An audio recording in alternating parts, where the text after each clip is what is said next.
Hola a todos y bienvenidos a un nuevo podcast de España Paranormal. Si nos estáis escuchando en Spotify, muchísimas gracias. Nos podéis encontrar también en Anchor y nos podéis encontrar también en nuestro canal de YouTube España Paranormal. Muchísimas gracias a todos los que estáis comentando en nuestros vídeos y a todos los que me estáis dejando comentarios en Spotify y respondiendo a las encuestas y a las preguntas que os hago. Muchísimas gracias porque estáis haciendo que cada vez haga los podcasts con más ilusión, que los haga con más ganas y espero poder entreteneros en vuestras noches, en vuestros viajes, en vuestros ratos de descanso con estas historias del mundo paranormal y sobre todo, que es a lo que me estoy dedicando en esta primera temporada, al fenómeno ovni. Me decíais algunos en los comentarios de YouTube que a ver cuándo empiezo a hacer los vídeos en YouTube con imágenes o poniendo yo la cámara para poder relataros estas historias. Tranquilos porque lo haremos en breve y la verdad es que tenemos muchas ganas de empezar a mejorar este proyecto y de poder empezar a llegar a muchas más personas. Dadas las gracias a toda la gente que nos sigue, que nos deja like en nuestros vídeos y que también nos comenta tanto en Spotify, escuchando estos podcasts, como en Anchor. Quería contaros hoy a dónde nos vamos a marchar. Espero que estéis preparados, que os hayáis puesto cómodos, porque vamos a viajar con nuestra especial máquina del tiempo a finales de los años 80, más concretamente al año 1989. Nos vamos a ir al mes de octubre, al 10 de octubre de 1989. Pero tenemos que elegir una localización geográfica y nos vamos a ir a la antigua Unión Soviética. Nos vamos a ir al este. Nos vamos a ir al este de ese famoso telón de acero que dividió Europa a finales de los años 80. Nos vamos a ir posiblemente a esa Unión Soviética plomiza, salida de esa Guerra Fría, con Estados Unidos y con la OTAN, donde el secretismo y donde el hermetismo con todo tipo de noticias estaba más que patente. Nos vamos a ir concretamente a la ciudad de Voronezh, ciudad donde sucedió el que quizás sea uno de los más importantes casos de aterrizaje y contacto de todo el fenómeno ovni, de toda la historia. El 10 de octubre de 1989, las televisiones de medio mundo, abrieron sus diarios con una noticia sorprendente. Un objeto volador no identificado había aterrizado sobre un parque público de la Unión Soviética, causando gran expectación y temor. La jugosa noticia ofrecida por la agencia TASS corrió como la pólvora y cientos de periódicos se ocuparon de plasmar en sus páginas los sucesos que se narraban de la casi desconocida Unión Soviética. Incluso se leía en el telex enviado a las agencias europeas que el ovni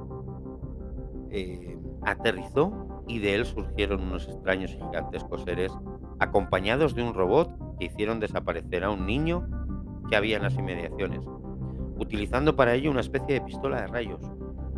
Recordamos algunas de las notas de prensa reproducidas en algunos medios de comunicación. La URSS, que estaba ahí con ese halo de misticismo y de secretismo. Científicos confirman el aterrizaje de un ovni. Informe especial de la agencia rusa TASS. Un ovni aterriza en un parque en Voronezh, Rusia. 4 alienígenas de 3 metros de alto salen de la nave, causando el pánico entre la muchedumbre de espectadores que huyen. Los hechos no sucedieron en plena noche. Los hechos habían sucedido a las 16:30 horas del miércoles 27 de septiembre, cuando varios niños que jugaban en el parque de la ciudad rusa de Voronezh y personas que esperaban el autobús habían visto en el cielo una luz rosada que después se convirtió en un globo de color rojo oscuro de 10 metros de diámetro aproximadamente. Según Vladimir Lebedev, corresponsal de la agencia TASS, hay que recordar que la agencia TASS era la agencia oficial de la Unión Soviética en aquellos años, en la pequeña ciudad rusa muchos niños habían presenciado el aterrizaje del ovni y posterior descenso de varios alienígenas en el parque. Ataviado con un mono plateado, botas de color bronce y un disco en el pecho de 3 metros de altura, con cabeza diminuta y 3 ojos, uno de los supuestos alienígenas salía de la nave acompañado por un robot. El extraterrestre emitió un sonido y dibujó sobre la Tierra un triángulo luminoso de unos 30 por 50 centímetros, que desapareció rápidamente. La extraña criatura tocó el pecho del robot y éste comenzó a andar. En ese momento uno de los niños gritó aterrorizado. El extraterrestre le miró y el pequeño se quedó paralizado. Después, el alienígena apuntó a uno de los jóvenes con un arma, un objeto similar a un tubo de medio metro de largo, y el muchacho desapareció instantáneamente, para reaparecer cuando el ser regresó a su nave y ésta partió a gran velocidad. Pero lo más irritante del asunto, como indicaba el titular, era la confirmación del fenómeno por parte de científicos de la Universidad de Bonn. Un equipo de científicos del Laboratorio de Geofísica, a 500 kilómetros de Moscú, ha confirmado el reciente aterrizaje de un objeto volador no identificado, al tiempo que han localizado pisadas de alienígenas, que según los testigos presenciales medían de 3 a 4 metros y tenían la cabeza muy pequeña. Junto a ellos, de la nave descendió un pequeño robot. Hemos identificado en el lugar del aterrizaje mediante sistemas de biolocalización, declaró a TASS Henry Silanov, jefe del Laboratorio de Geofísica de Voronev. Detectamos un círculo de 20 metros de diámetro en el que se ven 4 hendiduras de 4 a 5 centímetros de profundidad y de 14 a 16 centímetros de diámetro cada una, situadas en los 4 puntos de un rombo. Encontramos una misteriosa piedra de color rojo. El científico añadió que el análisis de la misteriosa roca roja mostró que en la Tierra no existen sustancias análogas, aunque se necesitan más investigaciones para una conclusión definitiva. El periodista Vladimir Lebedev indicó que los científicos del laboratorio también encontraron un hoyo en el que, según los análisis, los supuestos extraterrestres tomaron muestras del terreno. ¿Se podía pedir más a un aterrizaje ovni? Múltiples testigos, huellas sobre el terreno, elementos dejados por los tripulantes del objeto y la participación de personal científico para la encuesta, el caso soñado. Pero vamos a ver, para analizar qué puede esconderse tras un episodio de tal espectacularidad, es obligatorio que analicemos punto por punto los pormenores de la experiencia, con todos los datos de los que dispongamos. Por lo pronto hay que decir que, exceptuando al sobresaliente investigador Jacques Vallée, ningún reconocido ufólogo occidental ha acudido hasta la ciudad de Voronev con la intención de desvelar el enigma. De momento, baste decir, para todo aquel que piense que el asunto puede resolverse de un plumazo, que el propio Jacques Vallée, en su libro UFO Chronicles of the Soviet Union, coescrito con la periodista científica del prestigioso diario Le Figaro, Martín Castelo, asevera que hay indicios de realidad en el mismo. Hay que recordar que Jacques Vallée posiblemente sea el ufólogo más importante de la historia. En su visita a la localidad, en 1990, pese a que no estaba nada convencido de lo sucedido, descubrió que se pudo desinformar desde un principio para que el aterrizaje cayera en el olvido y no fuera tomado en serio más allá de las fronteras rusas. Muchos datos e informaciones pueden no ajustarse a la verdad.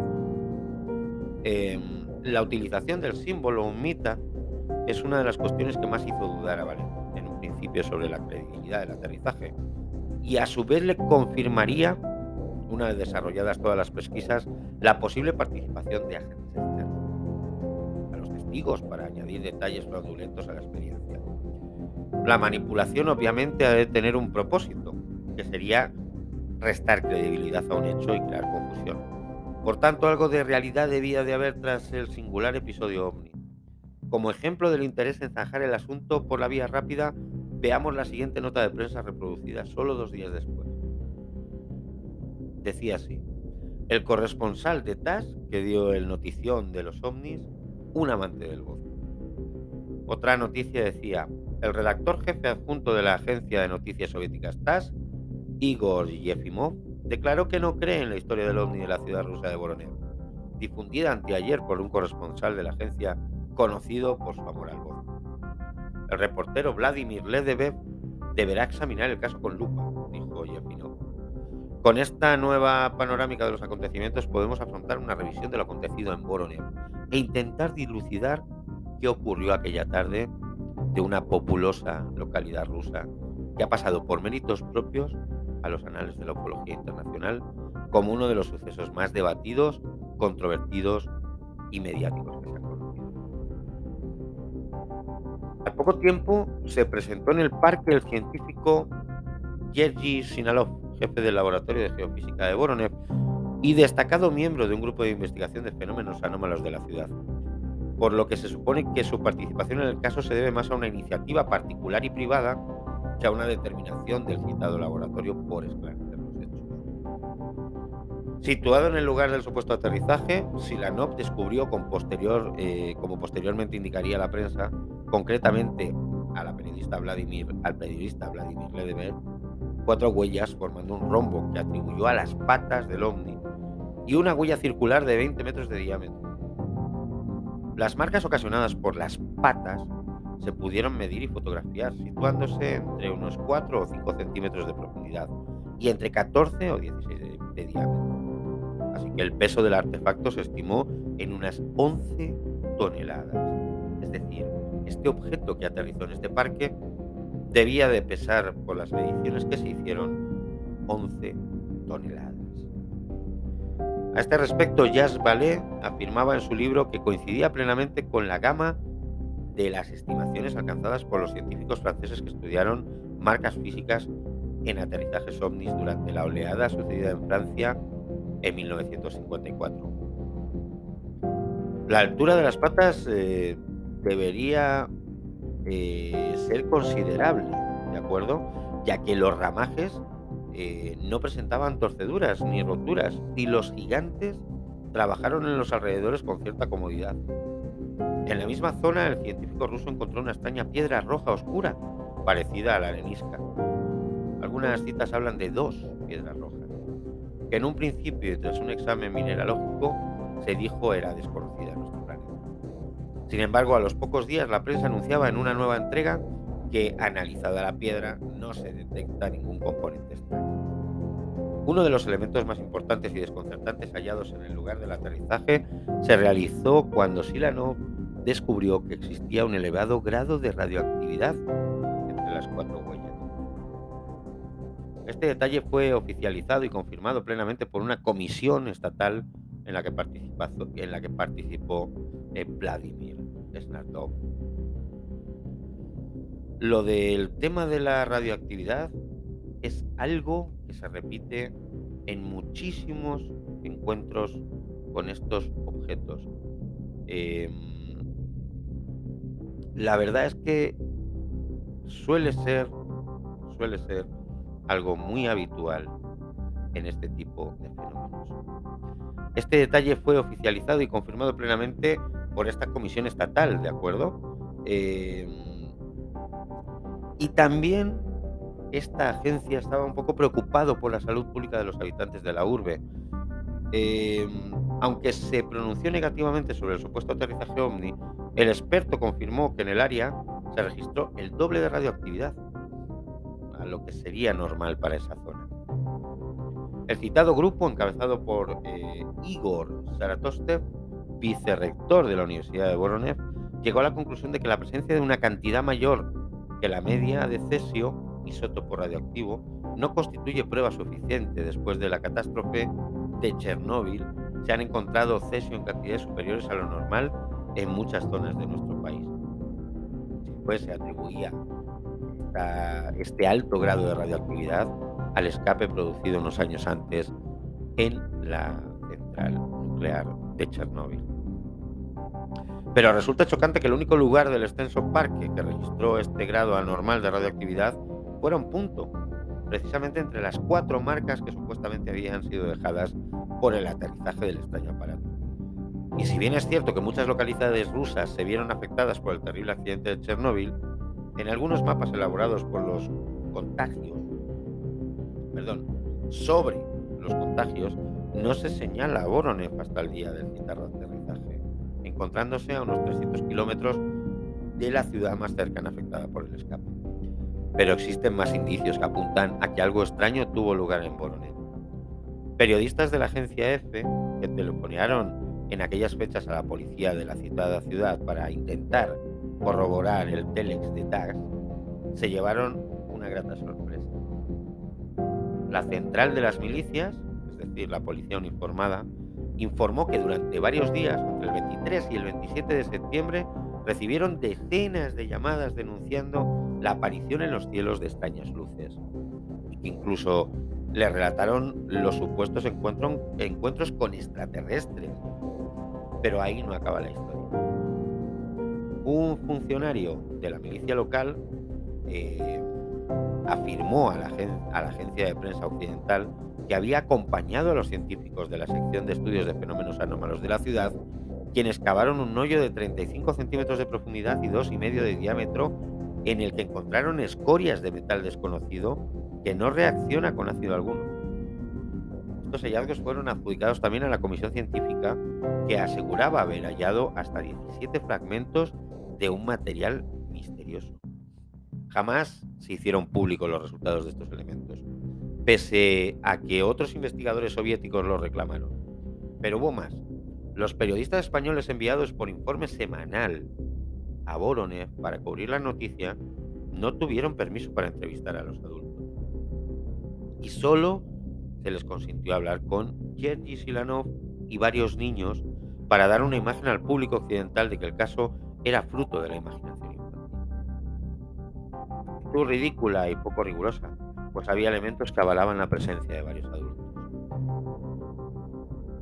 Leemos para ello la prensa de la misma fecha, que nos dice que varias decenas de personas que esperaban el autobús fueron testigos de la llegada a las 16:30 horas de un objeto volador no identificado.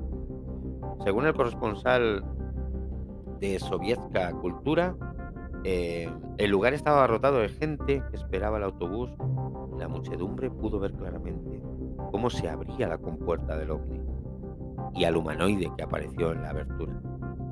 En la propia televisión rusa aparecieron decenas de testigos adultos confirmando con sus propias palabras lo narrado por los niños. Por lo que no se entiende que se dijera que el caso solo estaba respaldado por adolescentes. El teniente de la policía, Mateveyev, exponía ante las cámaras lo que vio aquella tarde y nos contaba que decía: yo estaba en el Parque Sur cerca de la carretera y vi un objeto volador a la altura del parque, a unos 200 o 250 metros. Su compañero, el capitán Okunev, también observó el ovni. Se quedó a la misma altura sin moverse horizontalmente. Eso me interesó mucho porque no podía ser un globo meteorológico.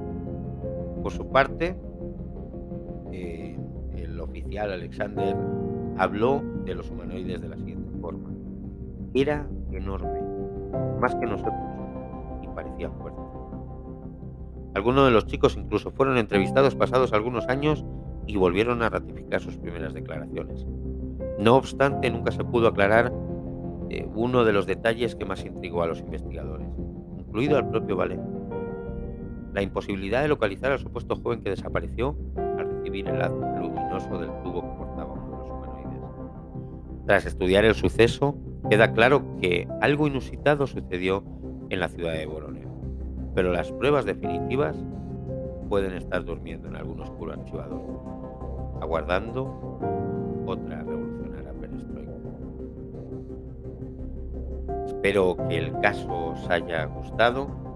Hemos intentado exponerlo aquí en España Paranormal con todos los datos de la época, con todos los titulares de la época, y con todas las noticias que se dieron en ese finales del año 1989. Podéis encontrar imágenes de todas estas entrevistas en internet, en YouTube. Podéis buscar informe semanal OVNI de Voronev y vais a poder encontrar el reportaje que se hizo en aquellos días posteriores al incidente. Allí los periodistas españoles entrevistan in situ en el parque a niños y adultos que fueron testigos de este peculiar caso. Espero que hayáis disfrutado de este clásico de la ufología. Espero que os haya gustado y si queréis informaros más acerca del tema, tenéis la caja de comentarios para hacernos todas las preguntas que necesitéis. Esperemos que os haya divertido, que os haya entretenido y que sobre todo os haya hecho pensar. Pensar en la posibilidad de que seres de otros mundos nos estén visitando con regularidad. Y como comentábamos en el anterior capítulo, quizá estén los gobiernos a punto de darnos la gran noticia. Muchas gracias por escucharnos, muchas gracias por estar ahí. Si estás en YouTube, recuerda suscribirte, dejarte un likeazo y recordarte también que tienes un montón de casos muy importantes del fenómeno OVNI que puedes escuchar y ver aquí en nuestro canal. Un saludo a todos, muchísimas gracias y que descanséis.